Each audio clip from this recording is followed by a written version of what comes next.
जब पाइरहेकाहरू पनि जबभित्र सन्तुष्टि नहुने हैन। थाई जागिर छ, लोकसेवाको जागिर पास भएर एकदमै फर्स्ट राम्रो नाम निकालेर आएको छ, एकदमै नाम चलेको हस्पिटलमा काम पनि पाएको छ, त्यहाँ पनि खुसी छैन मान्छे। किनभने त विदेशको मोह छ फेरि। यसरी यो कन्टेक्स्ट चाहिँ फरक फरक छ।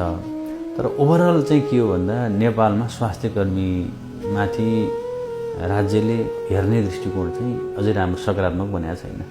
यिनीहरूले चाहिँ अरूभन्दा बढी मेहनत गर्छन्, अरूभन्दा बढी समय दिन्छन् हैन, अफ आवरमा काम गर्छन्। यिनीहरूलाई चाहिँ राज्यले अलि फरक विशेष ध्यान दिनुपर्छ भन्ने खालको त्यो वातावरण नबन्दाखेरि पनि र इन्टरनेसनल कन्टेक्स्टमा चाहिँ त यदि काम गर्दाखेरि यदि अवसर पाइँदछ, यस्तो सामाजिक सुरक्षा हुँदो रहेछ भन्ने देखिरहेछ नि त।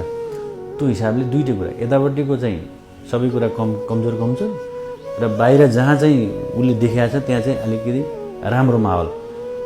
म आफै डाक्टर हो, म बिरामी हुँदाखेरि म कहाँ जाने होला, म कहिलेकाहीँ त्यो सोध्छु कि त्यो सबभन्दा खतराको घन्टी हो। अहिले चाहिँ सबभन्दा गाह्रो चाहिँ मुटुका अपरेसन गर्ने डाक्टरहरू असाध्यै कम छ नेपालमा।